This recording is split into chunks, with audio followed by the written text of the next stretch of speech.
Kody Steele up against Dante Leon. Both men, 25 years of age, only 1 inch difference. And weighing in, even though this is a 185-pound match, both weighing in right around the 180 mark. But you know, there's a big difference here, Shanji. Dante Leon is the number 4 ranked 77-kilogram grappler in the world, whereas Kody Steele, very much the underdog, the late replacement, so far unranked. This is a big opportunity for him. Yeah, Kody had a fight not too long ago, showed a lot of good skills. You can see he's in shape, he's ready. I don't think being late call is going to be a problem for him at all.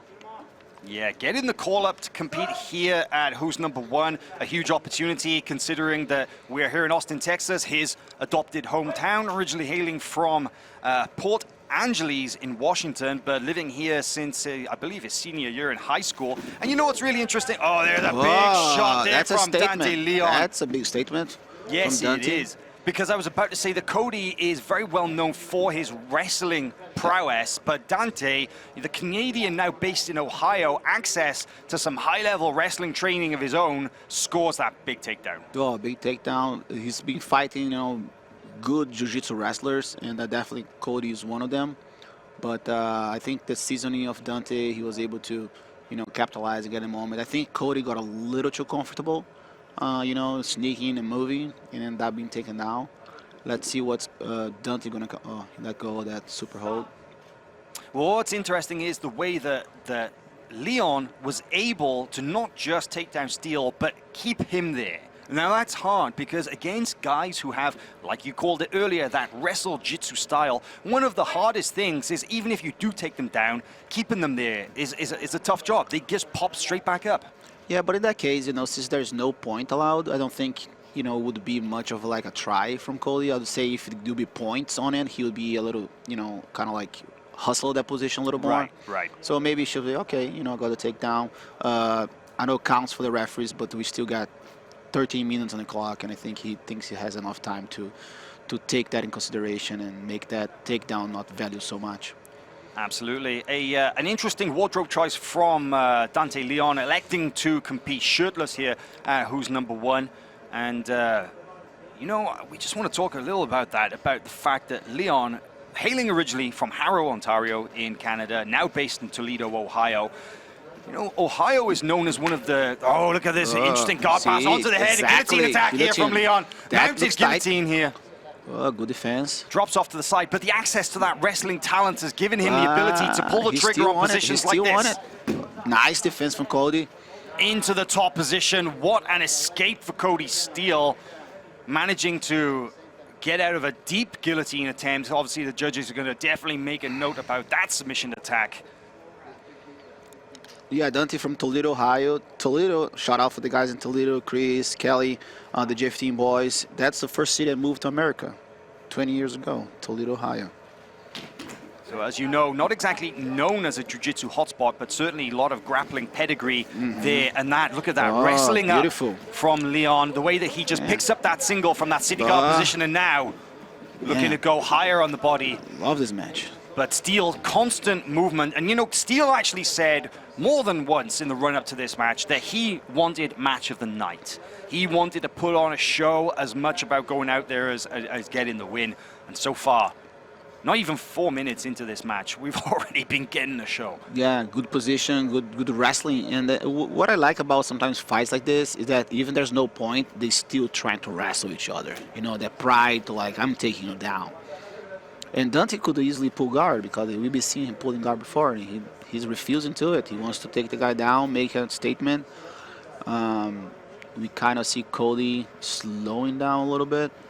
Dante Leon does have a very, very well-developed bottom game. His ability to invert, his reverse De La Riva position, extremely effective. It's one of his best tools. But an interesting story that he told me that he learned to invert when he was an orange belt. And the first person who ever taught him to invert was a private lesson with Cobrinha. Oh, yeah. What a story that is. That says a lot. And now, 25 years of age, Dante Leon, as we said, the number 4 ranked 77-kilogram grappler in the world, narrowly missed out on the 3rd place ADCC 2019, but came back just a couple of months later to take the gold medal at the IBJJF World No-Gi Championships. And look at the way that he's able to just blow through and just make that upper body connection. It seems to be a pattern here, Shanji, that he's trying to clear those legs, connect to the upper body, and try and get that top position, right? Yeah, because you either control the hips and the lower body, or you go for the upper body. But I needed to see him, once he gets the hands together, to stay a little heavier on the hips. But Kody, props to Kody, he's doing a really good job staying really sticky with those hooks on the hip. One of Kody Steele's main training partners is, of course, William Tackett, who we saw in the opening match of this evening. But look at this now, Nice. Dante doing a little better job in getting closer to that upper body. But as you mentioned, Shanji, Steele so far is managing to avoid the settling into that bottom position. But now look at this, sprawling around, running around. Steele trying to get his hooks in, make space once again. If you look at even Dante, very similar game of Tackett, you know. Tackett like to keep the posture, try to control the head, get the underhooks, get the super holds, get the head. So, you know, they've been doing the training camp together, so I think Kody is pretty ready for what's happening. And 9 minutes and a half, and they're not slowing down. You know, you mentioned about the training camp. One of the best things about this, of course, is that Tackett and Steele, they were both, or they still are, in the middle of an extremely intense ADCC training camp. They both have the ADCC trials in their sights. So to get this call up to replace Gilbert Burns, Dante Leon's original opponent, Kody Steele, was like, absolutely no problem. I'm good to go. Oh, yeah. And we mentioned it before, the opportunity here to take on a name like Dante Leon is like, even if he does go out on his shield, even if he does go down firing, a solid performance here could propel him up and position him well on those rankings. Oh yeah, you know, especially with the trials not being, you know, held just yet, for many reasons, you know, and we know that I think Kody, it's in my opinion, for that division, is one of the guys that's really sparking lately. You know, great wrestling, good jiu-jitsu, you know, and those are the type of fights that we want to see. It's been 7 minutes and they're going for it.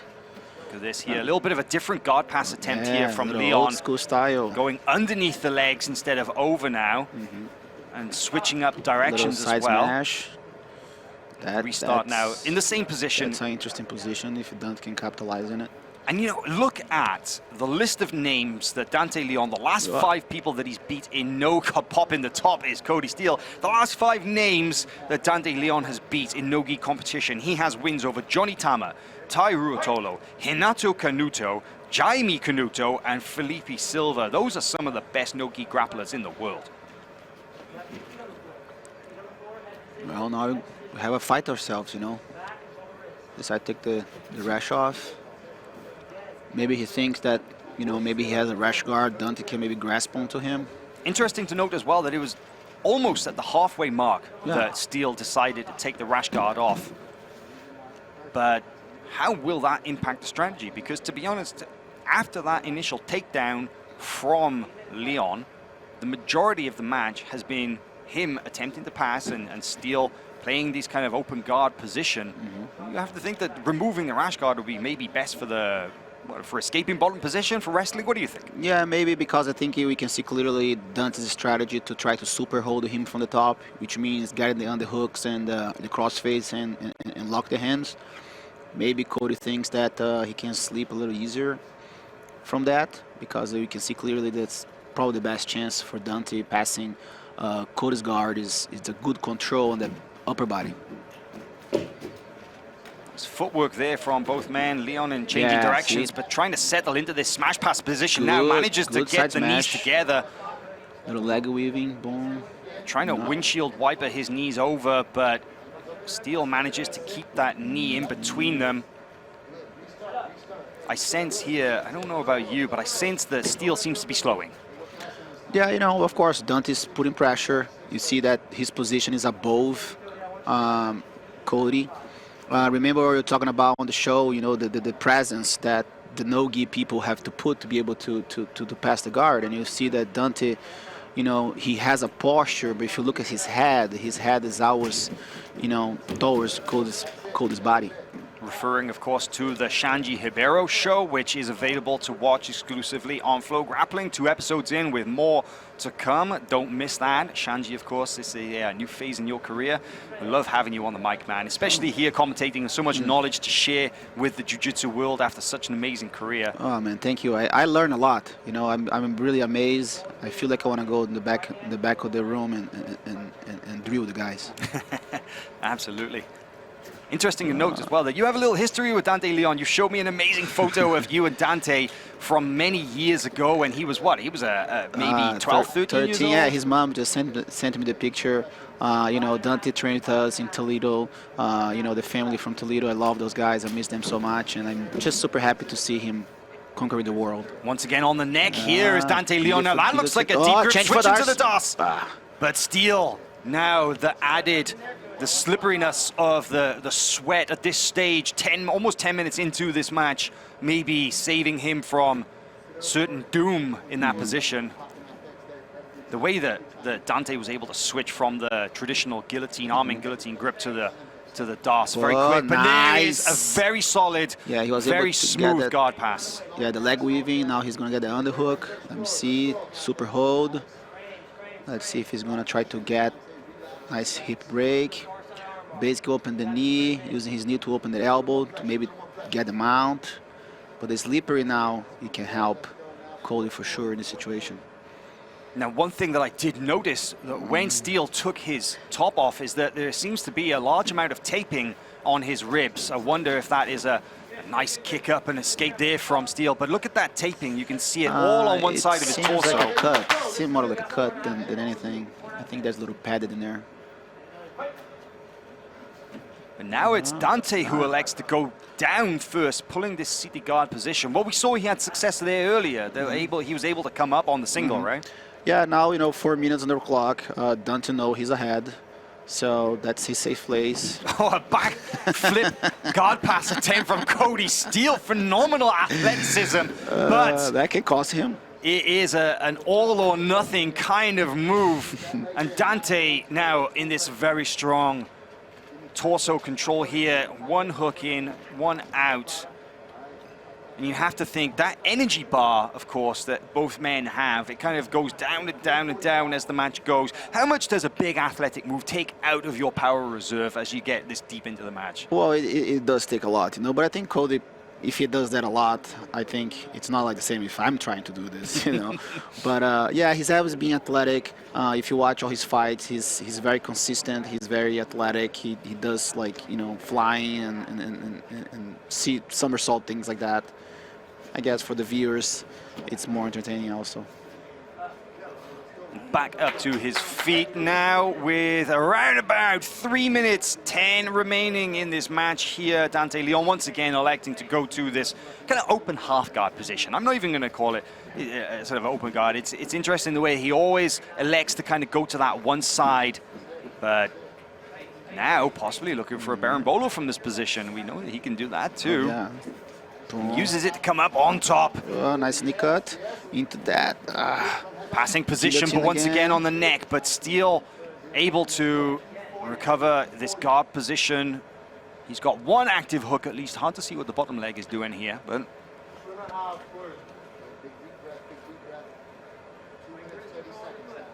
yeah, 2.5 minutes remaining here. And once again on the neck is Leon. In his corner is actually Heath Pedigo of Pedigo Submission Fighting. You saw the trailer earlier there, a reminder that the Daisy Fresh documentary series continues, it rolls on. You can watch upcoming episodes of that very soon here in FloGrappling, but he's here this evening, who's number one, to corner Dante Leon in this match with Kody Steele. And Leon just hanging on that neck, putting weight on the back of Steele, tiring in itself.